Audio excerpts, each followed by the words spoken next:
লজ্জা লাগতাছে আমার। বাংলাদেশের বাজার কি এতই খারাপ যে আমাকে মতো ইন্টারন্যাশনাল লেভেলের ক্রিকেটার গো ট্রেনে করে নিতেছে। ভাঙ্গির ফুলারা ট্রেনে যাইতে লজ্জা লাগে, ম্যাচ যখন হারান মারাও তখন লজ্জা লাগে না? কয়দিন আগে যে দুবাই যে হারন মারাইছিলে, কপাল ভালো লেবার বিষয় তো ওই দেশে কামে লাগিয়ে দেয় নাই, প্লেন ভাড়া দিয়ে বাংলাদেশে আনছে। লজ্জা তো লাগে আমাগো যে এত কিছুর পরও তো খেলা দেই। আপনি কে কাকা বাংলাদেশ ক্রিকেট টিমটা নিয়ে এরকম উল্টাপাল্টা মন্তব্য করতেছেন? বাংলাদেশ টিমের প্লেয়ার কোন কৃতজ্ঞতা আছে আপনার? ক্রিকেট খেলা সম্বন্ধে আপনি কি বুঝেন? বাতিজে আমিও একজন খেলোয়াড়, হয়তো বা ক্রিকেট খেলা তেমন একটা পারি না, কিন্তু যেই খেলা পারি ওই খেলা তুমগো থেকে অনেক ভালোই পারি। ওইটা আবার কোন খেলা কাকা? তোমার কাকিরে যে জিগাইও। দেখ, এত অপমান সহ্য করা যায় না। মনটাই চাইতেছে ক্রিকেট খেলা বাদ দিয়া কুতকুত খেলা শুরু করি।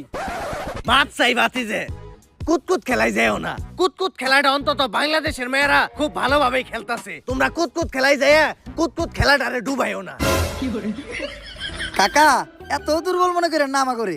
টি-20 বিশ্বকাপের ফাইনাল খেলতে যাইতাছি, তাও আবার ইন্ডিয়ার লগে। কস কি তোরা আবার ফাইনালে গেলি কেমনে? এটা তো আমিও জানি না কেমনে। ওই কেমনে রে? আসলেই তো কেমনে?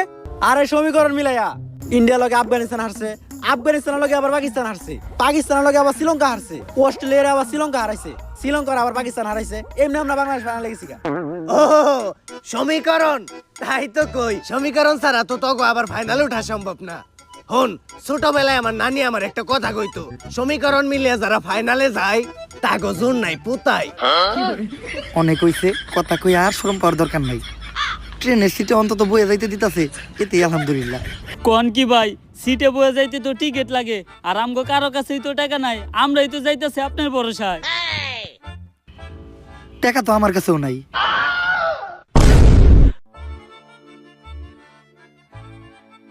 যা একটু মান সম্মান আছিল ওইটাও গেল। আরে চাইলেই বয়ে যাইতে পারতাম, কিন্তু খারায় দেওয়া স্বাস্থ্যের পক্ষে ভালো।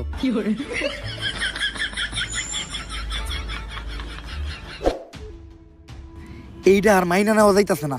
3 দিন আমাকে বাংলাদেশ টিমের সম্মান একদম শেষ হয়ে যাইতাছে। সম্মান আবার আসিল কবে? বাদশা মিম, তুমি এত বেশি কথা কইও না, চুপচাপ ভাত খাও। খালি পেঁয়াজ আর মরিচ দিয়ে ভাত খাওয়া যায়, একটু গরুর মাংস হইলে ভালো লাগতো। গরুর মাংস কিন্তু 600 টাকা, লাস্ট 60 ম্যাচে একটা 6 মারছস তুই। শান্ত ভাই, লাস্ট 60 ম্যাচে তো আপনি একটা 6 মারেন নাই। ওই কালু সম্মান দিয়ে কত কর, শান্ত ভাই আমকো ক্যাপ্টেন। ভাই ওগরে কিছু কইবেন? সব সময় খেলে আমার গায়ের রং নিয়ে ওরা কথা নাই। না, কারো গায়ের রং নিয়ে তো কারোর কথা শোনানো কোনো ভালো শিক্ষা না। এই জিনিসটা কখনোই করা দেব না। এখন কত কি কইছে জাকির আলী ও তোমারে? কালু কইছে।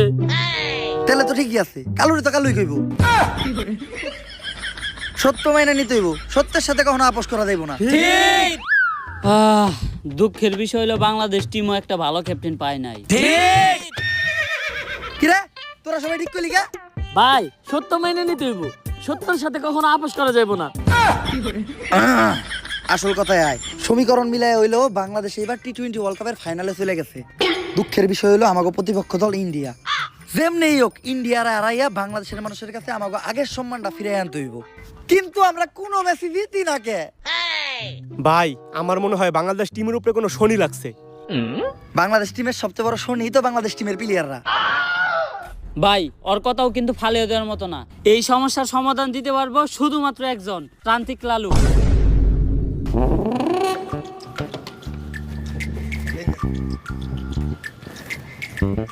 বাবা আমরা তো খেলতে পারি না, একটা সমাধান দেন। এই নে জিনসিন গাছের গুড়া, খেলা শুরু হওয়ার 40 মিনিট আগে খাবি, সব সমস্যার সমাধান। আরে বাবা আমরা ক্রিকেট খেলতে না পারার কথা কইতাছি। ও তেলে এটাকে বাবা এটা আমার দেন, এটা আমার খুব দরকার। বাবা এই শিকড় কি আর 2-1টা আছে না? নানির দোয়া ক্রিকেট টিম না তোরা, তোর তো শেষ। এখন আমি তো চাইলে আমার নানির কাছে তকলেকে দোয়াও করতে পারবো না। কেন বাবা? কারণ আমার নানির অবস্থাও বাংলাদেশ ক্রিকেট টিমের মতোই, অনেক আগেই মরছে। বাবা সবাই তো আমাদের মায়ের দোয়া ক্রিকেট টিম কয়, আপনি নানির দোয়া ক্রিকেট টিম কইলেন কেন? কারণ নানি মানেই আবেগ, নানি মানেই ভালোবাসার আর এক নাম। দুনিয়ার সবকিছুতেই দিতে হইব নানির দাম। বাবা এখন আপনি কোন আমরা কোনো খেলায় জিতি না কে? তোরা জিতস না কারণ তোরা আরস, তাইলে বাবা আমরা হারি কে? তোরা আরস কারণ বিপরীত টিম জিতা যায়। বাবা ঘুরে ফিরে না দুলিয়া কি হলো? এ হালাই বন্ড।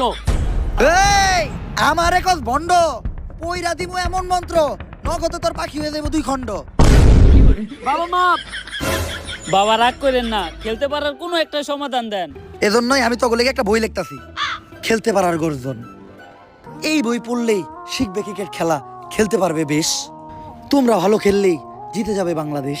যদি বাংলাদেশ ক্রিকেট টিম জিতে তাহলে 20 কোটি মানুষের মনে লাগবে রং, আর যদি হেরে যায় তাহলে হয়ে যাবে চুদলিং পং। খেলতে পারার গর্জন, পৃষ্ঠা নাম্বার চুদলিং পং। তাইলে বাবা বইটা দেন।